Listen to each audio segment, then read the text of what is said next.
जितनी आबादी उतना हक, राहुल गांधी के इसी नारे से गर्म हुआ जातीय जनगणना का मुद्दा। कांग्रेस सत्ता में नहीं, इसीलिए देश में जातीय जनगणना हो नहीं रही। लेकिन जिन राज्यों तेलंगाना, कर्नाटक में सरकारें हैं, वहां जातीय जनगणना हुई। तेलंगाना में जातीय जनगणना की रिपोर्ट आने पर रेवंत रेड्डी ने आरक्षण का कोटा भी रिवाइज कर दिया। राहुल गांधी ने खूब तारीफ भी की, लेकिन कर्नाटक में जातियों के नंबर ही ऐसे आए कि पूरा मामला फंस गया। जातीय जनगणना की रिपोर्ट को लेकर इतना हंगामा मचा कि सिद्धरामैया की सरकार को जातीय जनगणना की रिपोर्ट होल्ड करनी। जातीय जनगणना की रिपोर्ट के खिलाफ सभी पार्टियों के लिंगायत और वोका लिग्गा नेता एकजुट होकर विरोध कर रहे हैं। कर्नाटक की राजनीति के दबंग माने जाते हैं लिंगायत और वोका लिग्गा। जातीय जनगणना की रिपोर्ट लागू हुई तो दोनों की दबंगई चली जाएगी। माना यह जाता रहा कि लिंगायत सबसे बड़ी जाति है, दूसरे नंबर पर वोका लिग्गा है, लेकिन जातीय जनगणना से सब उल्टा पुल्टा हो गया। कर्नाटक में सबसे बड़ी आबादी अनुसूचित जातियों की निकली, दूसरे नंबर पर मुसलमान आए, लिंगायत तीसरे और वोका लिग्गा चौथे नंबर पर खिसक गए। जातियों की लिस्ट में नीचे खिसकने का मतलब है राजनीति में भी नीचे खिसक जाना। इसी से खूब हंगामा चल रहा है। रिपोर्ट वापस लेने, नए सिरे से जातीय जनगणना करने की मांग हो रही है। आरोप लग रहे हैं कि सरकार ने जातियों का जो डेटा दिया है वो 2015 के सर्वे के समय का है, जो एच कंथा राजू कमीशन ने किया था। सरकार ने नया सर्वे कराया ही नहीं, इसीलिए रिपोर्ट लागू नहीं हो सकती। Deputy CM DK Shivakumar भी इस राय के हैं कि सरकार जातीय जनगणना की रिपोर्ट पर आगे ना बढ़ जाए। 2 मई को कैबिनेट की बैठक में जातीय जनगणना रिपोर्ट का भविष्य तय होगा। कर्नाटक में लिंगायत और वोका लिग्गा के बीच भी संघर्ष रहा है, लेकिन जातीय जनगणना की रिपोर्ट में दोनों एकजुट हैं। लिंगायत और वोका लिग्गा ने अलग अलग चुनावों में बीजेपी और कांग्रेस को सत्ता दिलाई भी, सत्ता से बाहर भी किया। 2023 के चुनाव में 224 सीटों की विधानसभा में लगभग आधी सीटों पर लिंगायत वोका लिग्गा उम्मीदवार जीते।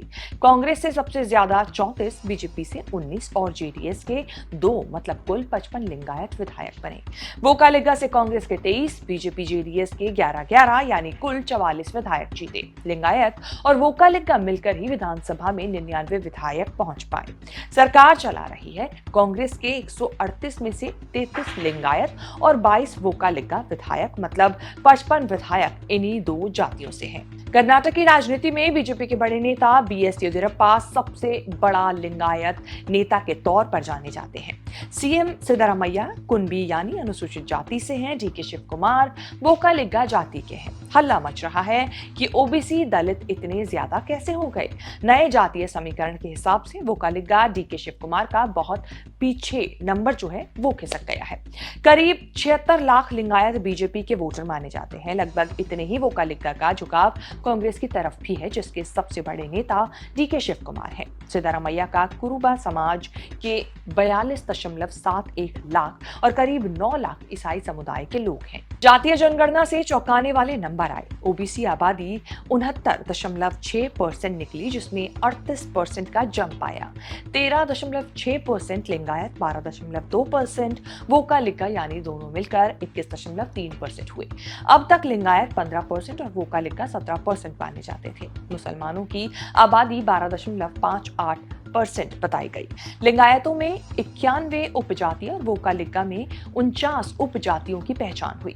मुसलमानों की 100 उपजातियों की पहचान हुई। ईसाइयों को 58 जातियों में बांटा गया, जबकि ब्राह्मणों की 59 उपजातियों का पता चला। यही डेटा हजम नहीं हो रहा। जातीय जनगणना की रिपोर्ट में ओबीसी आरक्षण 32% से बढ़कर 51% करने की मांग की गई है। सिद्धरामैया की कुरुबा जाति को 22% आरक्षण देने की सिफारिश पक्षपात का आरोप लगा है। ओबीसी कोटे से ही मुसलमानों को 8% आरक्षण मिलेगा, जो 4 से बढ़ाकर 8% किया गया है। लिंगायत और वोका लिग्गा भी ओबीसी कोटे से आरक्षण पाते हैं। एससी एसटी के लिए पहले की तरह 24 आरक्षण बनाए रखने की सिफारिश है। आरक्षण बढ़ाने से कर्नाटक में आरक्षण 75% तक पहुंच जाएगा, जो कि 50% की तय लिमिट से बहुत ज्यादा है। 10% ईडब्ल्यूएस आरक्षण से तो ये 85% तक पहुंच जाएगा। जातीय जनगणना की रिपोर्ट ओबीसी दलितों के लिए तो बम्पर गिफ्ट की तरह है, लेकिन राजनीतिक तौर पर असरदार लिंगायत वोका लिग्गा का विरोध भारी पड़ रहा है। शेष भारत में इतना ही। ये रिपोर्ट आपको कैसी लगी हमें कमेंट करके जरूर बताएं। इस तरह की खबरें आगे भी देखने के लिए आप बने रहें न्यूज़ तक के साथ।